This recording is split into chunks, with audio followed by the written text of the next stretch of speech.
Hmm. Morning. Good morning. Morning.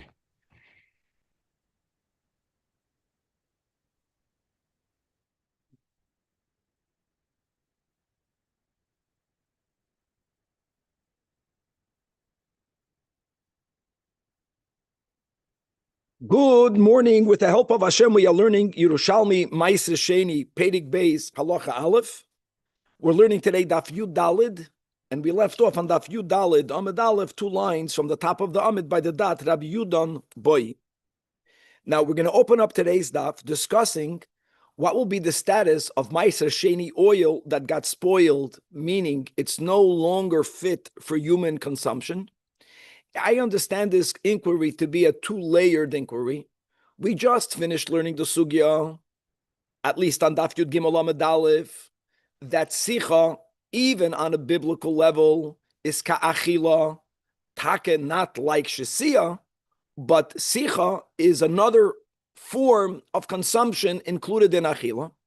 Now, what's important is to remember that Ma'aser Sheni, as in all of the Trumais U'Maisres, are only applicable to oichel, to food that's fit for human consumption. Just to give a contrast, in contrast to, for example, the laws of Shvi'is, that are equally applicable both to that which is Meichel Adam, equally to that which is only Meichel Behema. But that's not the case by Trumas U'Maisres, including Ma'aser Sheni. I understand that even when oil is no longer fit for human consumption, it still is fit for anointing. I understand that to be part of the depth of this topic. And B'meila, the question will be, do we say that once Ma'aser Sheni spoiled and it's no longer edible, it's no longer fit for human consumption in eating, does it lose its status of Ma'aser Sheni? Mamish, does it lose its Kedusha? Are you now free to use it anywhere? Or if you were to sell it, could you sell it? And can you use the money to buy anything you want or not? That will be the opening topic of today's daf. And from there, we're going to go into a fascinating sugya. And for that, really a few words of introduction have to be given. First of all, ironically, I know that now there's a lot of discussion regarding modalities of healing, whether it is psychological modalities, whether it is somatic healing. And for some reason, some people feel that all of the healing has to come from the Torah. I don't know where this notion came from, when in truth is, we learned this together, that actually using Torah for healing is sacrilegious, is prohibited. If you remember that if someone is loichish alamaka by saying certain psukim, it's a severe violation. Ad kedei kach that when we learned the sugya, we were just speaking about why is it that we say tehillim for people to get healed. That is the chiddush. We do that, and that's okay, whatever the explanation will be. But that's a big novelty. One of we find in Chazal different modalities for healing. Ironically, Shmuel was the big doctor, and the medicine that they had then is not the medicine that the Gemara records, which regardless we don't practice today. And according to many Rishonim, it's also to attempt to make use of the Talmudic formulas for healing. But in the Gemara, throughout, we find very different modalities of healing that do not correspond to the Western system. One of the mediums that will be okay to use, that was okay to use if he only knows how to use it, is loichesh alamaka. That people, you would recite certain incantations over an illness with the desire for that to become healed through it. This is not a physical, directly Western type of healing. And now one of the modalities that were used was, aside of the incantation that the Gemara doesn't even quote, they would also pour oil on the head of the person who we wanted to heal.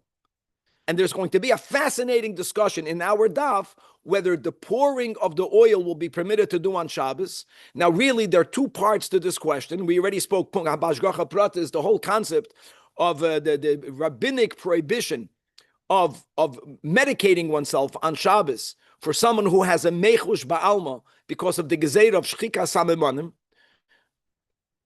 That rabbinic decree will not apply to this modality of healing, but there will be an uvda dechoil aspect. Now, how are we getting into this topic of loichesh alamaka, healing and doing it on Shabbos, and uvda dechoil on Shabbos, is for the following. As we will see when we learn the Gemara, it's going to be fascinating that there is a havamina, there is a side for one to say that even if something is permitted to be done on Shabbos vis-a-vis the laws of Shabbos, when oil is being used, one might erroneously think that if it's mutter on Shabbos, it's mutter for oil of Meiser Sheni. Oil of Meiser Sheni has different rules. Meiser Sheni has different rules. It's amazing. If we are afraid that that which will be permitted on Shabbos might be also applied to Meiser Sheni when it's prohibited, then there is a tzad to prohibit it even on Shabbos. Or the other side will be is that no one confuses the dinim of Shabbos and the issues of Hilchos Shabbos, whether they are biblical, whether they are rabbinical, with the whole different topic of Meiser Sheni and its usage. And if there's no fear of people comparing one to the other, that's going to play its way into the dinim of using oil in a certain type of medicinal therapy that was done in those days, that it will become less problematic. That will be a topic that will be on Daf Yudalad Amud Aleph. And from there, the Gemara is going to refer back to Halacha Aleph, and the Mishnah gave 3 examples where there is a mixture of Meiser Sheni and Chulin, and through that mixture, there is an appreciation. So the Mishnah both spoke about adding spice, Chulin, into Meiser Sheni oil. The numbers we were giving was that the Meiser Sheni, not oil, wine. The Meiser Sheni wine originally was worth $2. The ingredients of Chulin that you added into it to make it appreciated, to add shvach to it, was $1, which means your investment was $3. Let's say that now you can sell this wine is valued at $4. We're speaking about someone who wants to be poida, the Meiser Sheni onto money as the trader permits, and I want to know, how do I evaluate the appreciation? That vadai, there's $2 of Meiser Sheni in the example that I gave you. You have to give $2 plus a chaimish, but we're not getting into the chaimish now. That $1 doesn't have to be redeemed because it's chulin. We don't say bittul. But how do you evaluate the added dollar, the appreciated dollar? And the Mishnah said, lefi cheshbon, it's proportionate. So in the example of 2 to 1, 2/3 is Meiser Sheni, 1/3 was Chulin. So if this item now was worth $4, that means that there is $1 of appreciation. 2/3 of it, 66.66, that is Meiser Sheni value, and the other third is Chulin, and it doesn't have to be redeemed. Now the Mishnah gave the example of wine. The Mishnah gave an example in the opposite direction, that you have fish. Fish can never be Meiser Sheni. So you have fish into which you added leeks. And even though that the ikid is the fish, which is the chulin, and the value of the fish is more than the leeks, we say the same lefi cheshbon. The Gemara is going to dive into a little bit of the Tana Rabbi Yehuda that we have in Masechtas Trumos that holds that when it comes to fish, maybe only certain fish, that when we add onions or leeks into it, we b'chlal don't view the added value of the onion as onion adding something. We see more the purpose of the onion or of the leek as to removing the foul, fishy odor. And that's very significant vis-a-vis our Mishnah. I know that something is appreciated when there is a taking away of the negative, but that's not enough. That's not the shvach that our Mishnah is talking about. So for you to have to be poida the leeks, we have to view that the leeks aren't only taking away a bad fishy odor, they're not only surmira, but they're va'asei toiv. So we're going to have a little bit of that, even though we mentioned it when we learned the Mishnah. And the final topic that we'll have today, which is huge, which is going to go into next daf tezvav, is how do we really look at shevach, at appreciation? Are we looking for a qualitative appreciation? So is Shitas Rabbi Yechanan, as we will learn Bishitas Rabbi Yechanan, versus Reish Lakish that says it has to be a quantitative. We'll see how that we apply that appreciation, and all of that is going to lead us to the third case of the Mishnah, where a person had grain of Meiser Sheni, dough of Meiser Sheni, and the oven was heated with wood. Wood is chulin. And now the dough became bread. And like I mentioned, if the dough is worth $3, let's just give these numbers. Now that it's bread, it's worth $4. There is $1 of appreciation. Where did that come from also? It came also from the wood. Here the Mishnah says that kol she'ein shivchoi nikar, whenever that which caused the appreciation, in our case, the wood, was that which caused the appreciation, the value number in the bread, because the dough became bread, it's not recognizable, which means you cannot identify it in the finished product. It's not there. That's the way we are interpreting the word recognizable, that it's that it is nikar. It's not identifiable. So the Mishnah says, Kol she'ein shivchei nikar. So then all of the shevach is given to the Meiser Sheni. In this case, you have to give the whole $4 to redeem the bread. You can't get away by saying some of it came from the wood. And again, how do we understand shevach, machlekes, Rabbi Yochanan and Shlakish?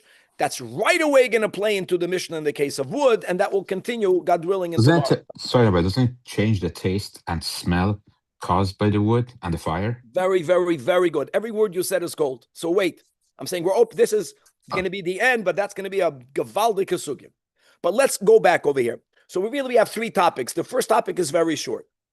First topic is, two lines from the top, Rabbi Yudan, Boye. Here, Boye means, as it means in the Bavli, he inquired, he wondered, Shemen shel Meiser Sheni. If you have oil of Meiser Sheni, Shenisrach, that's spoiled, which means that it's no longer fit for human consumption. Not that it's no longer fit for it to be used for anointing. Based on what we learned in yesterday's daf, that anointing is not as included in eating as drinking. It's not this, it's the same, but it's not the same. So now the question is, since it's not fit for human consumption, and Meiser Sheni to begin with only applies to produce that's fit for human consumption, do we say, it's no longer edible? It loses its kedusha. Or do we say, since when it was edible, it was imbued with the kedusha of Meiser Sheni, even though now it's nisrach? Let me add, perhaps, since at least you can still use it for anointing, people are going to use it. So why should it lose its kedusha? It should remain holy. That was his question. And I know there are different ways of reading the Gemara, but we're going to follow one approach. Amar Rebbe Mana. Now, Vimana, sometimes you have an inquiry and another Amayda gives an answer. Sometimes the other Amayda, his answer is so strong that they wonder, why were you even asking? That's how, a teacher should never do that. Well, what's even your kasha? But that's the way we get on. What's even your inquiry? Of course. Since it's spoiled, vadai. That's the way, the vadai is not written in the Gemara. That's the way we will learn. So it isn't only that Rab Mana is resolving the inquiry. Really, Rab Mana is challenging Rab Yudan. What was even your question? And the Gemara accepts Rab Mana's question. There shouldn't have been, Rab Yudan shouldn't have asked concerning Meiser Sheni. So says the Gemara. And Achanami, who told you Rab Yudan was asking regarding Meiser Sheni? Matzri Cholei. His question was about Shvius. Now, even though in our Girsa, the Gemara says Rab Yudan boy, Shemen shel Meiser Sheni. Couldn't be he said that. It was a misunderstanding. He was asking regarding oil of Shvius. Now, like I mentioned, the foundational difference between Meiser Sheni, Bechlal, and Shvius, Bechlal, is that Meiser Sheni, which is one of the many Trumas U'Meiseris, is only applicable to Oichel, meaning food fit for human consumption. Masha Enkein Shvius lechatchila is chal, both on Meichel Adam and on Meichel Behema. Okay. So now, even though that Shvius is chal even on Meiser Behema, yet, when something was Meichel Adam, so when it became imbued with Kedusha Shvius, it was because it was Meichel Adam. If at some point the oil spoiled, so then, Afal Pisha Nisrach, there, on one hand, you can still argue that even though it's spoiled, still, Big Kedusha Sehu, it remains sanctified, and therefore bound to all of the restrictions of Shvius, or not. Why not? Because it changed. And this is a halachically significant change. It was downgraded. Maybe when it was chal lechatchila on Meichel Behema, I got it. So you have Kedusha Shvius. But this was chal because it's Meichel Adam. It's no longer Meichel Adam. Only there is there a side to think that maybe the Kedusha of Shvius automatically departed because the item departed. Whatever was Kadosh is no longer. The item, the Chefze is a different Chefze. But Derech Mamela, the Kedusha was removed. Why should it be richal again? Okay, and we'll leave it at that. Okay, now we're coming into this whole therapeutical discussion. So says the Gemara, fascinating. Shimon Barba, which is Shimon Baraba, and guys, we're going to have, just to get the names, B'Shem Rab Chanina, B'Shem Rabbi Yanai. These will be the two that argue. And I'm going to quote their names, the B'Shem. B'Shem Rabbi Chanina says, we're going now to a law of Shabbos, that Zeh Shehu Loichesh, it's like a given. It's a different type of therapy. Someone is ill. It's interesting that the Rash Shirilio, go inside the Rash Shirilio on the right column, 7 lines from the top, more or less in middle. He's speaking about some sort of incantation that was said for someone, look inside, for someone who has a certain type of headache, and or gufay, or the body feels very heavy because of an ayin hara. No, it's not even a physical ailment. The bone is broken, you got to fix the bone. An ailment that is clearly something non-tangible, its antidote also comes from something that's non-tangible. Min b'minoi. So someone had an ayin hara, and because of that, the person has a headache, or the body feels heavy. So there was a given that loichash and all of lechishois. Certain incantations were said. Danny, was it in Gittin? Where did we have Misha Achazoi? I think it's a Pedic in Gittin, right? Who remembers? A whole like 2 or 3 daf. And part of the medicines, none of them were the medicines that Shmuel practiced. Shmuel was a big sayer there. Were different types of therapies. I can't wait when this comes back out for people just to criticize that also, even though clearly that was practiced by our Chazal. Okay, so now it's not only they did the incantation, but part of what they did was, while they made that lechisha, they would pour oil on the head of the chayla, and the way they would pour oil is that they would put it from the jug, from the bottle, into the hand of the healer. And then the healer, Kavan loves that part, would smear it on the balding head of the hairy head of the chayla. Okay, so says B'Shem Rab Chanina that noisen shemen al gabe roishay v'loichesh. Even on Shabbos, you can apply the oil. Now, what's the chiddush in the statement? Two chidushim. I'm going with the Rash Ilio. Look inside the last line of the right column. Number one might have argued, that should be aser darchei ha'amoiri. If it would be darchei ha'amoiri, that would be, if it's taka mamish midoiraisa, it would be aser doiraisa. Many idolaters would practice certain types of incantations as their way of remedying someone. But we don't say that. It's an acceptable thing. Why? Why is it acceptable? Look inside the Rash Ilio. The kim luhu the is buhu refuah. What would make it the determinant is that it worked. If it would be something unholy, it wouldn't work. It works. Now there's another chiddush that you would think that who allowed you to take medication on Shabbos? We're not speaking about a chayla she'ein by sakana. We're speaking about someone who has a mech, someone who's not allowed to take a pill. But this is allowed. That's another chiddush. That the gzeira of the chachamim not to take medicine did not refer to this incantation type of therapy, even though it involved also putting some oil on the head of the chayla, vafilu b'Shabbos. But there's one limitation. What's the limitation? But applying the oil as they did during the week. They took it, they put it on the hand of the roifer, or they put it in a new utensil, and from there they poured it on the head of the chayla. That is not something that is allowed to be done. Why? And we're going to read the Marafulda, 5 lines from the top. Mishum uvdin the chayl. That's already called uvdin the chayl. And we have to love uvdin the chayl. It's the hardest. The only way one can know what is uvdin the chayl is to know. You have to know the whole shas, and you have to know where they said it. The Gabbai is saying, it's like Marasayan. We understand the logic of it, but the only ones who have the power to tell us where it applies and therefore where it doesn't are Chazal. I have yet to hear a certain underlying rhyme and reason why this is uvda d'choil and that's not uvda d'choil. But that's what the Gemara is going to say, so he's giving you a heads up. No, the issue is uvda d'choil. Now, that is all Rabbi Chanina.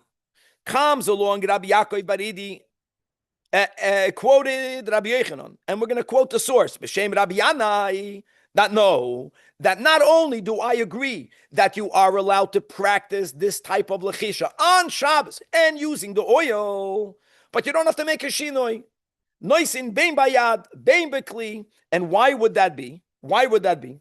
What's the logic behind it? It's not clear. And I know we had a uvda d'choil, but hold on, that's already jumping ahead for us to understanding what are we talking about. So the Gemara is going to give two different approaches how to understand the machlokes between Rabbi Chanina and Rabbi Yanai. And in a minute, you're going to see how does it belong in Meiser Sheni. But let's begin. My beneyan doesn't mean what's the nafkamina. The nafkamina is clearly, could you use a yad? Or do you have to pour it from the bottle? My beneyan means what's underlying. What are they arguing about? From the bottle, you could pour. Everyone says you can pour, but that's unusual. No. From the bottle on the head, that everyone agrees you could do. Could you pour it into a keli or into the hand, which is the way they did it in the week? That's the machlokes. What's on approach number one? Now, me'isa could mean two things. You can see here in the commentators. Me'isa would mean look inside the Rashi Elio, the top left. Me'isa heichan shehashemen ma'us. The way he learns is that at times the oil is repulsive. It's cloudy. We just learned about the oil that shenisrach. Something about the oil is already repulsive. And you know what? When you pour it from the bottle, it's more repulsive. Because when you see how the oil, let's say, is cloudy and whatever, pouring a little bit, they only used a little bit of oil, it removes the repulsiveness. That's the way that Rashi learns. Others learn, over you look inside the Pnei Moshe, look inside the Manafulda, that the act of pouring oil on someone's head from the bottle is considered a repulsive act. I understand that. Masha Enkein, it's like drinking from the bottle. That's a great example. It's mos. Put it in a cup and then drink. You want to put it in a keli, put it in your hand, and that's putting it on your hand and tipping the waiter. That was normal. That was a menschlich. You imagine, you hear Alex, that's what we learned. You have to tip the waiter. How? By smearing his head with oil. The oil that you use to clean away the poisonous salts that you have on your hands. Smear it on his head and he'll be grateful. Try that today. See what happens. You'll get arrested. So let's go like this. So let's go with that Asher Elio. That in the case where the oil is mos, and that's resolved. Anyways, you're using a little. So no one sees it. So me'isa, man da amar, noisen bein beyad, bein bekeli, no b'shem Rabbi Yanai. Why does he allow for you to do that? Why? Even though he agrees in theory of there's a problem, whatever the problem is, but on Shabbos, we want the person to get healed. Person is not feeling well. So you can do it. And the Ma'us counters whatever the problem will be, which we know is Uvda D'Choil. Because it's Ma'us, because it's repulsive to pour it directly, you can do it the way you do it in the week. But It being Ma'us helped us? yes, because what we want, the goal is for a person to feel well on Shabbos. Let's look in that way, for the person to have Oinik Shabbos. Now, you can't break, if a person is not going to take a medication when they're not allowed to, but this is allowed. For some reason, this type of medicinal therapy is allowed on Shabbos. So that's number one. So now you want to heal the person. But the person is not going to allow himself to get healed because the guy doesn't want to do something repulsive. So you do it in a way that's not repulsive to fulfill the kavanah of healing a person in a mutter dika way on Shabbos. But man the Amar, but this is Rab Chanina, noisen shaman al gabi roishoy. The loichesh, right? He holds that it's ein lamos. It's not so repulsive. He holds that it's not so repulsive. So it's almost like there's a machlokes. How do you define repulsive? So, of course, there's a subjective repulsive, and then there is an objective repulsive. And the first approach understands that the machloikas here of these Amayroim is the definition of repulsive is objective, and they have a machloikas whether it's called repulsive or not. Easier to understand with the other Noise Kalim, whether the act of pouring it directly is a repulsive act. So Rab Chanina holds it's not repulsive. Something ideally, you should deviate from the normal way on Shabbos. Exactly. If that deviation is repulsive. Very good, very good, very good, very good. And that is but the first approach is that the mo'us, the definition of mo'us has to be objective. And the machloikas amoyroim is whether it's mo'us or not. Amar Rabbi Yoina, exactly what we just said. Now hold on. Oh, I'm sorry. We're adding another detail. Amar Rabbi Yoina, Meiser Sheni b'neihoin. Ooh, now Hilchas Malchish Meiser Sheni, which is, let's speak it out. Manda Amar, this is B'Shem Rabbi Yanai, the lenient opinion that says that Noisin Bein Beyad Bein Bekli. Why?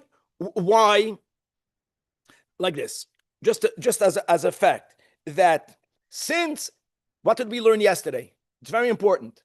If I am using the oil of Meiser Sheni to anoint myself for therapeutical purposes, we learned that if healthy people also do that, then you're allowed to do it. A couple of steps. Step number one is that Meiser Sheni, that is nitan, vait la'achila, u'l'shasiya, u'l'sicha, is only if you're doing it kederech b'riyim. If you're using it for a medicinal purpose, theoretically it should be prohibited. But then the Gemara added, hold on, when is it prohibited? If no one uses it other than for this medicinal purpose. Like we said, chicken soup. But if even healthy people eat it, even if you're doing it for a derech refuah, doesn't matter. Now, once we establish that, let's come to our case. This type of smearing of oil on the head of the person who's sick with the ayin hara, whether biyad, bekeli, with the bottle, all of this was only done therapeutically. If a person didn't have this illness, they would not smear themselves this way with oil, which means that using Meiser Sheni oil for the loichish alamaka, that's asur. So what does he say? I know that using it for Meiser Sheni is asur. I have no concern to allow for it to be used on Shabbos in a normal way, and I don't have to be afraid. People are going to say, oh, for Hilchas Shabbos, it's allowed. Maybe it's allowed for Meiser Sheni. Everyone knows it has nothing to do one with the other. The issue of Hilchas Shabbos is Uvda Dechol. The issue of Hilchas Shabbos is Schika Samamonim. It's different issue. The issue of Meiser Sheni is Bechlal. You cannot use oil for anointing if the only purpose is for medicinal purposes. People won't confuse one with the other. No, it's Rabbi Yani doesn't need to be explained. But Manda Amar Noisin Shemen Al Gabi Roishe V'Loichesh. That's Rabbi B'Shem Rab Chanina. You can use it. You got to make a shinoi. You can only pour it from the bottle. Why? Because he is afraid that if we were to allow you to use it kedarkoi on Shabbos to be loichesh alamaka, people will erroneously say, well, if I'm allowed to do it on Shabbos, then I can use Meiser Sheni oil for the same thing. They will say mistakenly that Meiser Sheni is mutter when it's not. Beautiful. And that's why Rab Chanina put this decree. Look inside the Mara. We have to move, but this is so fascinating. The Mara Fulda, it's like a third to the top, 8 lines from the top. What we learned is the way he learned the Gemara. That Meiser Sheni Yasser Mishum de Lo Yalfina Meiser Sheni Mishabbos. This is Rabbi Shem Rabbi Yanai. Loimer Kol Shemutta B'Shabbos. People won't say, if it's allowed on Shabbos, Mutalas is Meiser Sheni. And what's the problem? Now hold on, what's the problem? So he says, Sheyavoy Lidei Pseida Shenidbak B'Yadu B'Keli. So the Marafulda is adding another nuance. What I mentioned, I think, came from the Rashirilio, that you're not allowed to use Meiser Sheni L'Refuah. The Rashirilio says that. The Marafulda adds another detail. It's like we learned about perfuming oil of Meiser Sheni. You're not allowed to do that because we're not allowed to do something that for sure will create some loss to the Meiser Sheni oil. If I'm going to pour Meiser Sheni in my hand and then smear it on the ill person's head, some of it will adhere to my hand. Masha'enken if you pour it directly from the bottle. Okay, whichever issue. And Can definitely give a swear the other way. V'lo yalfinu mahadadi. Bottom line is, this is the nekuda. People won't confuse one with the other. And lefikach mutar b'Shabbos biyado b'keli. Now, there is a uvda d'choil. So the Marafulda is saying that the second Rabbi Yoina's explanation is everyone will agree theoretically that there's an uvda d'choil problem. Everyone agrees that if something is repulsive, were you to do it in a non-uvda d'choil way, and doing it be'uvda d'choil will add to Oynek Shabbos, you are allowed to do it. Everyone agrees to that. The only added problem is whether people will mistakenly compare Ma'aser Sheni to Shabbos. V'tarvayu, that means both Rabbi Chanina and Rabbi Yanai sfiro lohem demosu. Elo, the Rabbi Chanina sfiro lei, that since people mistakenly will be Yalfin and Ma'aser Sheni Mishabbos, lefikach leyasa b'yada b'keli, lemishum pseida, that's he learns pseida. But look at that Asherilya learns it's mishuma. It's because you're not allowed to use it for therapeutical purposes. Mishum pseida the Ma'aser Sheni gezirim b'Shabbos. Because people will say the Chol Shemut b'Shabbos. Ooh, if for Shabbos it's okay. Is mutar b'Ma'aser Sheni. Aval I lo yhava mos. If not for mos, even Rabbi Yanai will say it's aser mishum uvdan d'choil. And that's how this Rabbi Yoina's interpretation differs from the first approach. The first approach holds that Rabbi Yanai holds it's not mos objectively. Rabbi Yoina is saying everyone knows it's mos. The issue is, again, whether people will be Alfina on Ma'aser Sheni Mishabbos. How beautiful is that? Omar Rabbi Yosi back in the Gemara. No, I disagree with you. What are you talking about? Why would we have such a fear? Where do you find that they are so equal, so compatible? But everything that's mutar on Shabbos is mutar b'Ma'aser Sheni, and v'chol shu also b'Shabbos also b'Ma'aser Sheni. Not for people already know it's different. For example, v'hatani, and here we go. Related to our topic, medicha hi isha b'na b'yayim mepnei hazeya. How beautiful is that? Number one, it's prohibited to anoint oneself on Shabbos with wine and vinegar. Okay? Now, when doing so is for therapeutical purposes, that's also prohibited on Shabbos. Very similar. Why is that asur? Because of the gzeira of shchikas hamemanim. It's amazing. Loichesh alamaka, the main healing came from the lechisha. That's allowed. Even though they used oil. But let's say someone who the therapy is rub into them wine on their ailing stomach or on the eyes. Rab David is going to look at me. So that you're not allowed to do on Shabbos. Yet, even though you're not allowed to use wine or vinegar to yayin for therapeutical on Shabbos, included in the Gezeda of Shchikas Hamemanim, yet the din is that if someone has sweat and you don't have water and you want to wash off the sweat, what liquid do you have? Wine. You are allowed to do it. No, since you're not doing it for medicinal use, that's the rule. On Shabbos, you are allowed to do it. Masha'en kein truma, if a person has zeya, not Shabbos, b'chlal, and they want to wash it off. Is one allowed to use truma to wash it off? Of course not. Lo achla v'lo lahefsid. You can't waste it. No, so the point of Rabbi Yosi is that he truma, he ma'aser sheni. What, you're telling me that people compare one to the other? No one compares one to the other. How can Rabbi Yoina even suggest that the reason for the prohibition of Rabbi Chanina is because people might compare when we know it's not compatible? Gewaldig. So now, Makedoin. So we rejected. We rejected what we said. Rabbi Yoina, that part, B'Shem Rabbi Yanai, it's asur. Why? This itself is the question. Do we say everyone agrees that it's mos? However you learn pshat and mos. Do we say that in a case we're getting someone well, ba'ifan hamuter, but doing it b'derech uvda d'choil, which will be the only way the person will allow himself to get treated? Does the goal of healing someone for them to have more Oynek Shabbos trump uvda d'choil? That's the machlokes. Or is the problem of uvda d'choil so strong that because of uvda d'choil, there's no way out? This guy is not going to allow himself to get healed by pouring it directly from the bottle. Zol zayin, so stay sick. Keep your headache. That's the machlokes. Let's read it inside. The machlokes is how strong is uvda d'choil. Could we make an exception for the purpose of kavod Shabbos, Einik Shabbos? Let's go with that, or not. That in itself is the machlokes.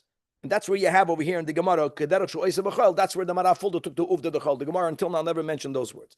Making a shinoi, the way you do it, is a way out of the chayil. The problem is that shinoi Well, be mos. and not is mos, and a person is going to say, "I don't want this. I'll wait until Matzah Shabbos. And if it's mos, I'm not going to do it." And if they're not going to do it, they're going to stay ill. It's amazing. It's amazing. You know, on one hand, we're not allowed to heal someone on Shabbos. if it's not mos, then you're saying everybody would agree that they could do it. We're going with objectively, everyone agrees it's mos. Will certain people say, "I would rather have something repulsive done to me"?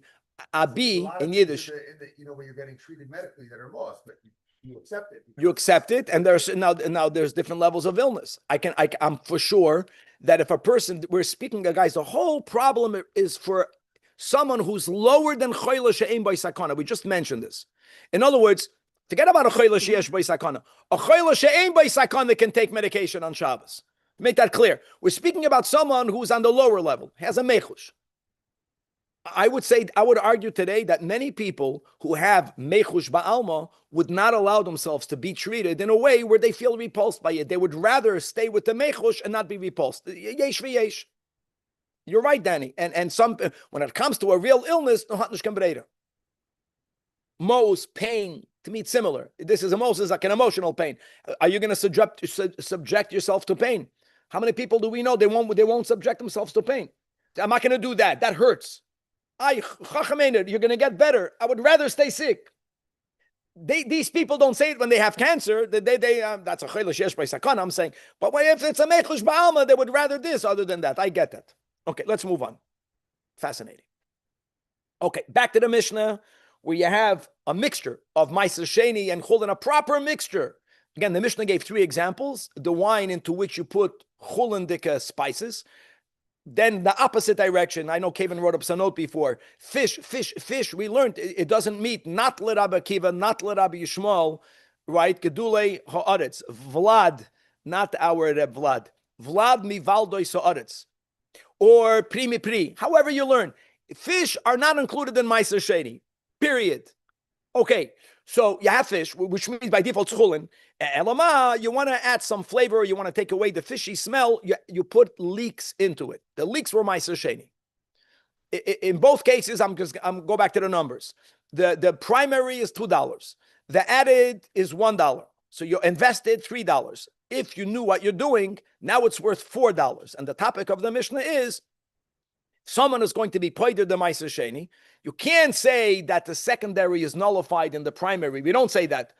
Be poider the whole thing. No. We look at the 2 different ingredients. I only have to redeem the ma'aser sheni. So $2 wine, $1 leeks. That's clear. $1 from the $4 is leeks. I don't have to redeem. But what about the shevach, the appreciated value? That was the topic of the Mishnah. And the Mishnah said proportionate. Amachaya, thank God. Okay. 2/3, 1/3 in the case that I gave, whichever one was the primary, whichever one was the secondary. And the Mishnah spoke about the bread in the oven that was fired up with chulin wood. Again, wood is chulin. Why is wood chulin? We just said today, because trumas u'maisres only take effect on something that's meichel adam. So therefore, wood to begin with, it's not shaykh in the whole parsha of trumas u'maisres. So the wood by default will be chulin. The wood added value to the bread. The dough was worth $3. Now that you made it into bread, it's worth $4. So the Mishnah says that since she'ein shivchoi nikar, the way we are interpreting is that which caused the appreciation, the wood, is not identifiable in the bread. It's not identifiable in the bread. It's not there. So we don't take it into the cheshbon.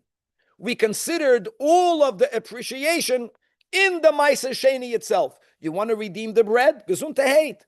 Give $4 for the bread. And like we mentioned, be'emes, if you own the ma'aser sheni, you have to add a chaimish. We're not getting into that, but we begin with the number of it all. Hashevach l'sheni. That's what the Mishnah said. So let's go in the Gemara. And the Gemara is going to begin with the case of the fish. which is important because we're going to go a little bit about the Tana Rabbi Yehuda. That dogim shenis bashlu, if chul and fish, they were cooked big kaflutois with leeks. The leeks were ma'aser sheni. You have two ingredients. Fish, $2. The leeks, $1. Now it's worth $4. Fish bichu. So now, if and when, if you're going to take the leeks to Yerushalmi, gesund heit, we're speaking about someone that's redeeming it. So v'hashevach lefi cheshboin. Here, 2/3 chulin, 1/3 ma'aser sheni.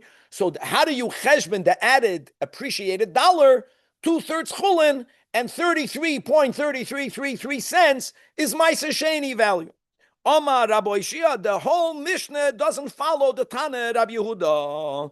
The Loyde Rabbi Yehuda, Chevra, this is Gan Eden. Where did we have Rabbi Yehuda? We had them in Masechtas Trumos. I know, don't jump. I know that onions is one thing, leeks is something else. Ran Weiss is not here, so I'm happy. But for some reason, we are comparing onions and leeks vis-a-vis fish. We're not necessarily speaking about all fish. Actually, the Tana Rabbi Yehuda is dafka speaking about a fish called tzachana. To make that clear, we spoke this out when we learned Trumas. I remember this. But there are certain fishes that when you add onion and bemele leeks, it's amazing. There's a machlokes tanoim. What is happening here? Is the pshat, when it comes to kashrus, onions is what creates a nightmare to a rav. If not, it's simple. Mason tam gum after 24 hours. Oh, an onion messes everything up. We all know that. The moment you hear an onion, then I don't care how good you are, you're going to hesitate. Ironically, in these dinim, the onion is the opposite. That Rabbi Yehuda holds that when I add onions inside tzachana, now what's the context of Masechtas Trumas? That's a whole different thing. That the fish is not shaykh to Trumas u'maisres. The onion that you added was a Truma dika onion. Can a non-kohen eat this fish dish? So Rabbi Yehuda says always, there's some nice and tam. No, it's not nice and tam. It removes bad. Your intention is for it. Halachically, it's viewed as something that removed the bad odor. In other words, he doesn't consider it otazoi. Very good. It's not there. It's not a asay toiv. It's asur mira. Didn't do anything. Didn't impart anything. It removed. How did it remove? By adding. I know that, but it's called removing. It's like the French showers. They stink, and then they put perfume, and they think that the perfume removes their stink. It's what we do. We misbehave. The onions is actually taking it out. All right. Okay, let's go. Very good. So now that's what the Gemara is going to say. That because the she'ein shivchei nikar. Beautiful. One second. Rabbi Yehuda mater betzachno. There in Masechtas Trumos she'ein little elazuhama. How great is that? So automatically our Gemara is arguing. Rabbi Hoshai is arguing that our Mishnah cannot follow Rabbi Yehuda. Why? First of all, leeks and onions are the same, and the Mishnah gave the example by firewood. According to Rabbi Yehuda, it's like firewood. Aber says the Gemara, no. Rabbanan, the Keisarin, Bayon. Bayon doesn't mean they asked. Here they stated that, hold on. V'hoda Omer Rababo, b'shem Rabbi Yechanan. And he said the following, Kol ho'isurim mishalim, either kilu batzal or kilu kafla. This is a bigger issue of nois and tam. And I know that now we know that nois and tam is in 1 in 59, it's nois and tam. 1 in 60 is batal. We learned many times in the beginning, Chazal didn't have this 1 of 60. Actually, the way they would know it then was by having a goyish professional taster, chef, taste and make a comment. And someone who has namanos, that's another whole issue. Someone who already has namanos, you would have to rely on a goy. So Rabbi Yechon, this is again, before we had this ratio of 1 in 60 or 1 in 59, he said the following, that whenever you have a prohibited food, for you to be confident that the amount of the prohibited food was not nois and tam in the permitted food, you know what you have to do? Make believe as if the prohibited food is either an onion or a kaflut. The kaflut is this leek. And, in other words, evidently, Rabbi Yechanan understands that a kaflut, a batzel and a kaflut, that onions and leeks, they impart the most flavor. So the Gemara said, that's the opposite of Rabbi Yehuda. That's the like Rabbi Yehuda. And one other nuance. So first of all, our Mishnah cannot be Rabbi Yehuda. And we don't paskin like Rabbi Yehuda. Adarabah. We paskin like Rabbi Yechanan. From here we know we don't paskin like Rabbi Yehuda. Now the Gemara says another nuance before we move on, and that is, don't confuse a Isur Achila with Isur Hana. Even the Tana Rabbi Yehuda that holds that the purpose of the onion is not to add flavor, in the case of the fish, not in everything, it's to remove the foul odor. That the onion is a problem because God told us not to eat it. But what happens if you have an onion that's asur bahana and minakotze lakotze? Either you have something that belongs bebatzul shel hegdish. Hegdish I cannot even have hana from, or again avodah zara. Even l'shitas Rabbi Yehuda, you won't be allowed to eat the dish.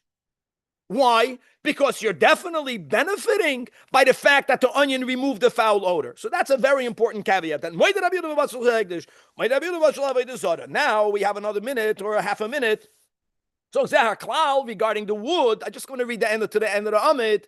And what's again, that since the wood is she'ein shivchay nikar, it's not recognizable. Listen to these words. That means that which gave its appreciation is not identifiable in the ready product. That's the pshat of it's not recognizable. Says the Gemara, there is a machlokes amaroim. What is pshat in that? Amar Rabbi Yechanan, listen to these words. Kol sheyesh boy hoiser mida. What is called recognizable? If that which you added actually added either volume or weight. In other words, it has to be quantifiable, quantity, size, abed, so then that's the pshat. So if you can push it, there's more. Then Hashavach lefi cheshbon. V'chol she'ein bo hoisen mida. If what was added did not add into volume or weight, then Hashavach l'sheni. However, Rab Shimon Reish Lakish says it's not about quantity. Listen to these oisias. It's about quality. Shimon Lakish Amar tam. Where's Kevan? Taste. Taste is not volume. Taste is not weight. Taste is a quality. Kol shetam shivchay nikar. Then hashavach lefi cheshbon. Kol she'ein tam shivchay nikar hashavach l'sheni. And the obvious question will be regarding firewood, and for that we'll leave for the next year.